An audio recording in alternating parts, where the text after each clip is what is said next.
David Murray, Genespage, 247sports.com on your radio. David, happy Wednesday. I don't know how it is where you're at, but it has been rain, and we got it all the rest of the week. How are you? Same here. It's a good day for getting work done, I'll have to say that. Did a piece on Josh Hubbard today. Will he move into the starting lineup at some point, and maybe pull out a reminder that sometimes I've known players who've done better off the bench, flashing back, to Tony Watt, say, 1991, where he'd get too amped up and nervous if he started a game, but if he watched for a couple of minutes, would come in, be instant offense. Well, Hubbard's been pretty much instant offense. I think he's 16th in the SEC in scoring. He's got more three-pointers than the rest of the starting lineup put together. So I just wonder at some point, does he mix in there, or does Chris Jans keep with what he's been doing? I know Deshaun Davis has struggled at the guard position there of late. But anyway, tonight's game at Gainesville, our Justin Frommer from Genespage will be covering it in person down there, so we'll get some tips on the lineup. But it's a game the Bulldogs really, really need to win ahead of hosting Auburn, because you keep track of that net. They were 40 as of yesterday, but still a long way to go, and you can make a lot of ground up if you can steal a win against the number 45 Florida on the road. Yeah, let's go right there. I want to go basketball first, and I've got some other stuff I want to chop up with you. That is, I don't want to call it a must-win game on the road, but you referenced, Auburn coming in. Saturday will be an unbelievable atmosphere there at the Hump. The game will be in play, but Auburn's going to be favored. Ole Miss and Oxford next week, and then Alabama and Tuscaloosa before grabbing Georgia, and then at home, and then Missouri. So, that would go a long way. In everything as far as your goals of, staying inside that NCAA bubble, so to speak, to get that win tonight at Florida. Well, they're in good position right now. They could use another quad one win, which this would be. Everything from 1 to 75 in the net. If you win on the road, that's a quad one. So that'd be another one to pick up. State really could use some help from some of the pre-SEC teams that they've beaten, but all of those dropped in their net this past week, which also contributed to State's slip there. So they're solidly in the field right now, but the field ain't picked right now. You still got 2 months, essentially, until all this is settled after the SEC tournament. And I think, too, that Jans, it's not just the fact they really need to get this road win. He wants to see a few areas of improvement, like some free throw shooting from Taylor Smith. Wants to see better ball handling out front. Trey Fort working himself up to speed as an alternate to Hubbard, coming off the bench and really settling that guard rotation system down. And just play smarter. Don't get in the early foul trouble like Cam Matthews has done of late. And just, like I said, play smart, play your game. Florida is a pretty good matchup, all things considered, for a road game like that. So I think they've got a good chance tonight to come back with an even SEC record. David Murray on your radio, the Wednesday edition of the program. Make sure to find him at genespage.com, 247sports.com. Get the podcasts, the articles, and more, also on X as well. David, believe it or not, and we wouldn't know it with the weather if you just walked outside, and last week it was freezing cold, North Mississippi, Tennessee under ice and snow, but baseball will first pitch will be here in a matter of weeks now. To say, pressure is on this club and Lamonis and the staff is probably an understatement, but, outside of the pressure, what are the expectations of this club this year? Well, the pressure is definitely there, and Chris Lamonis, who, by the way, had his birthday this week, is well aware of it. He knows that, you don't get a third chance in this situation after 2 bad seasons. Even that national championship starts to wear thin if you really start in a continued downswing. I don't think they will this year. I think the Dogs are going to bounce back. I don't know if they have a Friday pitcher per se. It still may be some committee work done in the first part of the season, picking out who goes on game ones, who goes on game twos in that regard. But I think the pitching staff overall is in better shape.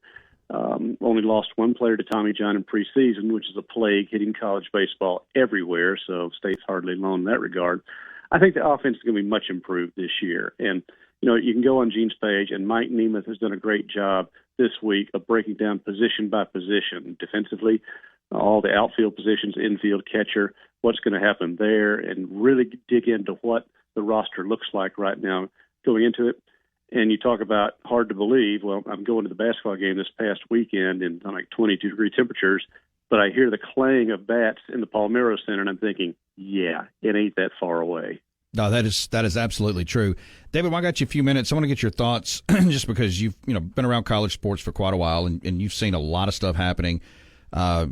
Leaders in college sports will meet on Capitol Hill tomorrow with Charlie Baker to discuss this proposed. Let's see, how did Ross Dellinger? I'm trying to get the right verbiage on it. Project D1, this new proposed subcommittee or subdivision rather, to try to make all this equal and fair. And I know the SEC and the Big Ten are pretty much like, nah, we're not in on this. And they're saying, hey, this could be it. We're running out of time. There could be the split could happen. All of this could happen. I asked David Glenn the same thing out of the state of North Carolina in the last hour, and Ben Portnoy in hour number one. What do you think will come of this? I mean, I don't think Washington, D.C., anybody in Congress or the Senate is going to do anything here. They don't need to. Yeah.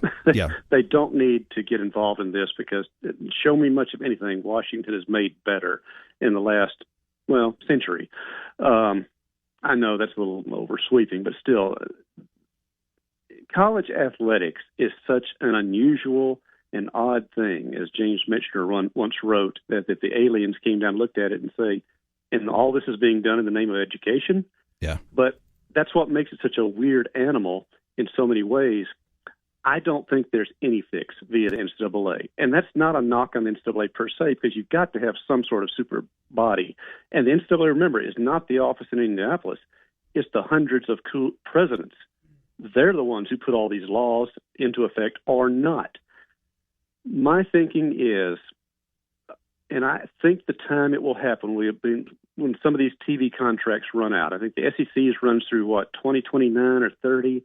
The Big Ten's runs through 2031. I think by that point, Disney and Fox will have a good idea of what the finances are. And there is a very good chance then that the breakaway takes place. I think how many it will be, I don't know. I'm pessimistic. I think it'll be the fewer teams instead of the 64 something. I believe it'll be closer to the 30s, simply because they'll say, why should we pay for any more than that to have the teams we want playing essentially NFL light on Fridays and Saturdays, so we can have pro ball on Sundays and Mondays. But you really don't know. The finance have a lot to do with it. The NCAA is going to move out it. And to be honest, Jake, I think a whole lot of NCAA presidents want to wash their hands of major college football. They don't really understand it. Now, fortunately, that's not a case here in Mississippi. The chancellors and the presidents of State, Ole Miss, Southern Miss, they understand college football. They know what it matters. But there's a whole lot of places. What's the old joke? I mean, why does Albany have the same vote as Alabama? Yeah. A lot of that's true. So I think the NCAA is ready to get rid of it at the top level.